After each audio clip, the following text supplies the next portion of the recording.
ಇನ್ನು ಸೂರಜ್ ರೇವಣ್ಣ ಪ್ರಕರಣಕ್ಕೆ ಸಂಬಂಧಪಟ್ಟಂತೆ ಈ ಕಡೆ ಸಚಿವ ದಿನೇಶ್ ಗುಂಡೂರಾವ್ ಕೂಡ ಪ್ರತಿಕ್ರಿಯೆ ಕೊಟ್ಟಿದ್ದಾರೆ. ಪ್ರಜ್ವಲ್ ಪ್ರಕರಣ ಆಯ್ತು, ಈಗ ಸೂರಜ್ ರೇವಣ್ಣ ಅವರ ಪ್ರಕರಣ ಮುನ್ನೆಲೆಗೆ ಬಂದಿದೆ ಅನ್ನುವಂತಹ ಪ್ರಶ್ನೆಗೆ ಅವ್ರು ಹೇಳಿದ್ದು, ಪ್ರಜ್ವಲ್ ರೇವಣ್ಣ ಅವರ ಪ್ರಕರಣವೇನು ನಾವೇನು ಹುಟ್ಟುಹಾಕಿದ್ದೀವಾ ಅಂತ ಸಚಿವ ದಿನೇಶ್ ಗುಂಡೂರಾವ್ ಹೇಳಿಕೆ ಕೊಟ್ಟಿದ್ದಾರೆ. ಕುಶಾಲನಗರದಲ್ಲಿ ಮಾತನಾಡಿದ್ದಾರೆ. ಸೂರಜ್ ತಪ್ಪು ಮಾಡಿದ್ದಾರೋ ಇಲ್ವೋ ಗೊತ್ತಿಲ್ಲ, ಸೆಕ್ಷನ್ 377 ಪ್ರಕರಣ ಸಲಿಂಗ ಕಾಮ ಈಗ ತಪ್ಪಲ್ಲ, ಒತ್ತಡದಿಂದ ಕಿರುಕುಳ ಕೊಟ್ಟು ಲೈಂಗಿಕ ಸಂಪರ್ಕ ಆಗಿದ್ರೆ ಅದು ತಪ್ಪು, ಕಾನೂನು ಪ್ರಕಾರ ಅದಕ್ಕೆ ಶಿಕ್ಷೆ ಆಗುತ್ತೆ ಅನ್ನುವಂತಹ ವಿಚಾರವನ್ನ ಪ್ರಸ್ತಾಪ ಮಾಡಿದ್ದಾರೆ. ನೋಡಿ, ಸೂರಜ್ ಪ್ರಕರಣ ಯಾರೇನು ಮಾಡೋಕ್ಕಾಗ್ತದೆ? ಅಥವಾ ಪ್ರಜ್ವಲ್ ರೇವಣ್ಣ ಪ್ರಕರಣ ಏನು ನಾವು ಹುಟ್ಟಾಕದ್ವಾ, ನಾವು ಕಂಪ್ಲೇಂಟ್ ಕೊಟ್ಟವಾ? ಅದು ಸೂರಜ್ ರೇವಣ್ಣ ತಪ್ಪು ಮಾಡಿದ್ರು ನನಗೆ ಗೊತ್ತಿಲ್ಲ. ಅದು ಈಗ ದೇಶದ ಕಾನೂನು ಪ್ರಕಾರ ಈಗ ಸೆಕ್ಷನ್ 377 ಅದು ಸಲಿಂಗ ಕಾಮಿಗಳಾಗಿದೆ, ಅದೇನು ಕಾನೂನು ಬಾಹಿರ ಏನಲ್ಲ ಅಂತ ಸ್ಟ್ರೈಕ್ ಡೌನ್ ಮಾಡಿದ್ದಾರೆ.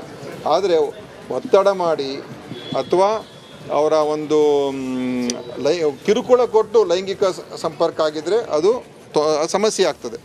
ಅದು ಈ ಕಂಪ್ಲೇಂಟ್ ಇರೋದು ಆ ಥರ ಇರುವಂಥದ್ದು. ಅದು ಆ ಥರ ಬಂದಾಗ ಅವರು ಸಲಿಂಗ ಕಾಮಿಯನ್ನು ಅಲ್ಲೂ ಅದೆಲ್ಲ ಬೇರೆ, ಅದರಿಂದ ಅದು ನಾನೇನು ತಪ್ಪು ಅಂತ ಹೇಳೋಕ್ಕೆ ಹೋಗಲ್ಲ. ಅವರ ವೈಯಕ್ತಿಕ ವಿಚಾರಗಳು, ಅದು ಬಿಟ್ಬಿಡಿ. ಆದರೆ ಇಲ್ಲೇನು ಒತ್ತಾಯಪೂರ್ವಕ ಆಗಿದೆಯಾ, ಲೈಂಗಿಕ ಕಿರುಕುಳ ಆಗಿದೆಯಾ, ಅದು ನೋಡ್ತಾ ಇರುವಂಥದ್ದು. ಸೊ ಅದನ್ನು ಕಾನೂನು ಪ್ರಕಾರ ಎಲ್ಲರೂ ಒಂದೇ ತಾನೇ. ಸೂರಜ್ ರೇವಣ್ಣ ಈಗ ಅನೈಸರ್ಗಿಕ ಲೈಂಗಿಕ ದೌರ್ಜನ್ಯದ ವಿಚಾರವಾಗಿ ಈಗ ಅವರ ಮೇಲೆ ಏನು ಆರೋಪ ಆಯಿತು, FIR ಆಯಿತು, ಅವರನ್ನ ಬಂಧಿಸಲಾಯಿತು. ಈಗ ಅವರು ನ್ಯಾಯಾಂಗ ಬಂಧನದಲ್ಲಿದ್ದಾರೆ. ಇದರ ಬೆನ್ನಲ್ಲೇ ಈಗ ಸರ್ಕಾರಿ ವಕೀಲರನ್ನ ನೇಮಿಸಲಾಗಿರುವಂಥದ್ದು. ಸರ್ಕಾರಿ ವಕೀಲರ ನೇಮಕ ಆಗಿರೋದು ಈಗ SPP ಆಗಿ ಅಶೋಕ್ ನಾಯಕ್ನ ನೇಮಿಸಿದೆ ಸರ್ಕಾರ. ಕೋರ್ಟ್ಗೆ ಆಗಮಿಸಿದ್ದಾರೆ ಈಗ SPP ಅಶೋಕ್ ನಾಯಕ್. ಹಾಗಾದರೆ ಸೂರಜ್ ಪರ ವಕಾಲತ್ತು ವಹಿಸೋದು ಯಾರು? ಸರ್ಕಾರಿ ವಕೀಲರಾಗಿ ಅಶೋಕ್ ನಾಯಕ್ರನ್ನ ಸರ್ಕಾರ ಈಗ ನೇಮಿಸಿದೆ. ಲೈಂಗಿಕ ದೌರ್ಜನ್ಯ ಪ್ರಕರಣದಲ್ಲೇ SPP ನೇಮಕ ಆಗಿದೆ. ಈಗ ಅವರು ಕೋರ್ಟ್ ಕಡೆಗೂ ಕೂಡ ಆಗಮಿಸಿದ್ದಾರೆ.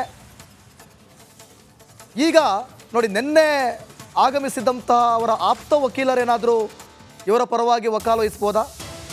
ಸೂರಜ್ ರೇವಣ್ಣ ಅವರ ಪರವಾಗಿ ಪೂರ್ಣಚಂದ್ರ ಅಂತ ಹೇಳಿ ಅವರು ವಕೀಲರು ನಿನ್ನೆ ಅವರು ಕೂಡ ಹೇಳ್ತಾ ಇದ್ರು ರಿಪಬ್ಲಿಕ್ ಕನ್ನಡದ ಜೊತೆ, ನಾವು ಕೋರ್ಟ್ಗೆ ಆಗಮಿಸಿದ ಸಂದರ್ಭದಲ್ಲಿ ಅವ್ರನ್ನ ಭೇಟಿ ಮಾಡ್ತೀವಿ, ಅವ್ರ ಜೊತೆ ಮಾತನಾಡ್ತೀನಿ, ಏನಾಗಿದೆ ಅಂತ ಹೇಳಿ. ಈಗಾಗಲೇ ನೋಡಿ, ಅವರು ತನಿಖೆಗೆ ಸಹಕರಿಸ್ತೇನೆ, ಕಾನೂನಿನ ನೆಲಕ್ಕೆ ನಾನು ಗೌರವ ಕೊಡ್ತೇನೆ, ನಮ್ಮ ನೆಲದ ಕಾನೂನಿಗೆ ಗೌರವ ಕೊಡ್ತೇನೆ, ಈ ರೀತಿಯಾಗಿ ಹೇಳಿಕೆಯನ್ನು ಕೊಟ್ಟಿದ್ದಾರೆ. ಏನಾದರೂ ಪ್ರಜ್ವಲ್ ರೇವಣ್ಣ ಪರ ಅವರು ಕೂಡ ವಕಾಲತ್ ವಹಿಸಿದ್ದು ಅಂದರೆ ದೂರನ ಕೊಟ್ಟಿದ್ರು, ಈಗ ಇವ್ರ ಪರ ಅವರು ನಿಲ್ಬೋದಾ?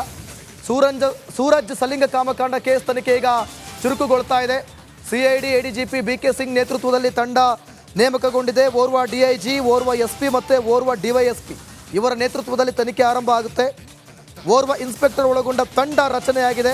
ತನಿಖಾಧಿಕಾರಿಯಾಗಿ SP Venkatesh, DYSP Umesh, inspector Narendra Babu ನೇಮಕಗೊಂಡಿದ್ದಾರೆ. ಇನ್ನು ಮತ್ತೊಂದು ಕಡೆ CID ADGP ನೇತೃತ್ವದ ಟೀಮ್ ಕೋರ್ಟ್ಗೆ ಆಗಮಿಸಿದೆ. ನೋಡಿ, ಈಗ ಒಂದು ಕಡೆ ತನಿಖೆಯ ತಂಡವೂ ಕೂಡ ಸಿದ್ಧವಾಗಿದೆ, ವಿಶೇಷ ತಂಡ ರಚನೆಯಾಗಿದೆ. ಮತ್ತೊಂದು ಕಡೆ ಸರ್ಕಾರಿ ವಕೀಲರನ್ನು ಕೂಡ ನೇಮಕ ಮಾಡಿದ್ದಾರೆ.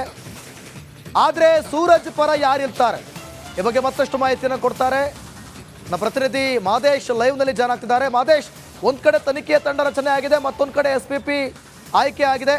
ಈಗ ಸೂರಜ್ ಪರ ಯಾರು ಬರ್ಬೋದು, ಯಾವ ರೀತಿ ಇರುತ್ತೆ ತನಿಖೆ, ಮತ್ತಷ್ಟು ಮಾಹಿತಿ ಕೊಡೋದಾದ್ರೆ?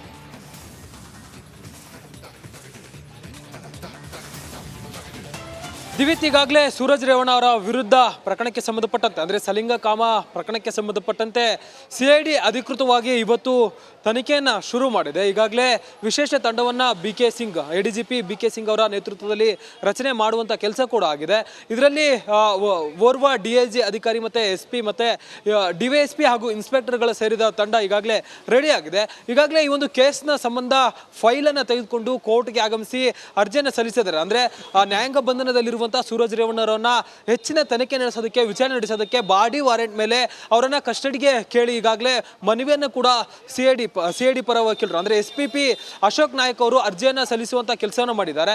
ಈಗಾಗಲೇ ಈ ಒಂದು ಪ್ರಕರಣಕ್ಕೆ ಸಂಬಂಧಪಟ್ಟಂತೆ ಒಂದಷ್ಟು ಡೆವಲಪ್ಮೆಂಟ್ಗಳು ಕೂಡ ಆಗ್ತಿತ್ತು. ಅಂದ್ರೆ ಅವರ ವಿರುದ್ಧ ಬೇರೆ ಬೇರೆ ದೂರುಗಳು ಕೂಡ ಬರುವಂತ ಶಂಕೆ ಕೂಡ ಇದೆ. ನಿನ್ನೆ ಕೂಡ ಮತ್ತೋರ್ವ ಸಂತ್ರಸ್ತ ಹೇಳಿಕೆಯನ್ನು ಕೊಡುವಂತ ಕೆಲಸವನ್ನು ಮಾಡಿದ ರಿಪಬ್ಲಿಕ್ ಕನ್ನಡಕ್ಕೆ. ನನ್ನ ಮೇಲೂ ಕೂಡ ಸೂರಜ್ ರೇವಣ್ಣ ಅವರಿಂದ ದೌರ್ಜನ್ಯ ಆಗಿದೆ, ಹೀಗಾಗಿ ನಾನು ಕೂಡ ಕಂಪ್ಲೇಂಟ್ ಕೊಡ್ತೀನಿ ಅಂತೇಳಿ ಆತ ಕೂಡ ಹೇಳಿದ. ಹೀಗಾಗಿ ಬೇರೆ ಬೇರೆ ಮಲ್ಟಿಪಲ್ ಕೇಸ್ಗಳು ಕೂಡ ಸೂರಜ್ ರೇವಣ್ಣ ಅವರ ವಿರುದ್ಧ ದಾಖಲಾಗುವಂತ ಸಾಧ್ಯತೆ ಇದೆ. ಜೊತೆಗೆ ಈಗಾಗಲೇ ಇವತ್ತು ಬೌರಿಂಗ್ ಆಸ್ಪತ್ರೆಯಲ್ಲಿ ಸಂತ್ರಸ್ತನ ಮೆಡಿಕಲ್ ಟೆಸ್ಟ್ ಏನಾಯಿತು ಆ ಒಂದು ರಿಪೋರ್ಟ್ ಕೂಡ ರೆಡಿ ಆಗಿದೆ. ಅದು ಕೂಡ ತನಿಖಾ ತಂಡಕ್ಕೆ ರವಾನೆ ಆಗುತ್ತೆ. ಈಗ ಒಂದಷ್ಟು ಮೆಡಿಕಲ್ ಟೆಸ್ಟ್ ನಲ್ಲಿ ಇಂಪಾರ್ಟೆಂಟ್ ವಿಚಾರಗಳು ಬೆಳಕಿಗೆ ಬಂದಿದೆ ಅಂತೇಳಿ ಕೂಡ ಗೊತ್ತಾಗಿದೆ. ಆ ಎಲ್ಲ ಎವಿಡೆನ್ಸ್ಗಳನ್ನು ಕೂಡ ಇಟ್ಕೊಂಡು ಅವರನ್ನ ಬಾಡಿ ವಾರೆಂಟ್ ಮೇಲೆ ಕಸ್ಟಡಿಗೆ ತೆಗೆದುಕೊಳ್ತಾರೆ. ಕಸ್ಟಡಿಗೆ ಕೇಳಿ ಸುಮಾರು 14 ದಿನಗಳ ಕಾಲ ಅವರನ್ನ ಕಸ್ಟಡಿಗೆ ಕೇಳುವಂತ ಕೆಲಸವನ್ನ ಅಧಿಕಾರಿಗಳು ಮಾಡಿದ್ದಾರೆ. ಅವರನ್ನ ಕಸ್ಟಡಿಗೆ ಪಡೆದು ಈಗಾಗಲೇ ಅವರ ಮೊಬೈಲ್ ಕೂಡ ವಶದಲ್ಲಿದೆ. ಆ ಒಂದು ಮೊಬೈಲ್ ಪರಿಶೀಲನೆ ನಡೆಸಿದಾಗ ಒಂದಷ್ಟು ವಿಚಾರಗಳು ಕೂಡ ಪತ್ತೆಯಾಗಿದೆ. ಜೊತೆಗೆ ಈಗಾಗಲೇ ಸಂತ್ರಸ್ತ ನೀಡಿರುವಂತಹ ಒಂದಷ್ಟು ಎವಿಡೆನ್ಸ್ಗಳು ಮತ್ತೆ ಮೆಡಿಕಲ್ ಟೆಸ್ಟ್ ನ ರಿಪೋರ್ಟ್ ಆಗಿರ್ಬೋದು ಎಲ್ಲವನ್ನೂ ಕೂಡ ಫೈಲ್ ಅನ್ನ ರೆಡಿ ಮಾಡ್ಕೊಂಡಿದ್ದಾರೆ. ಆತನನ್ನ ಬಾಡಿ ವಾರೆಂಟ್ ಮೇಲೆ ವಶಕ್ಕೆ ಪಡೆದ ಮೇಲೆ ಇನ್ನೊಂದಷ್ಟು ಹೆಚ್ಚಿನ ತನಿಖೆ ಕೂಡ ನಡೆಯಲಿದೆ. ದಿವಿತ್, ಥ್ಯಾಂಕ್ ಯು ಮಾದೇಶ್ ನಿಮ್ಮೆಲ್ಲ ಮಾಹಿತಿಗಾಗಿ.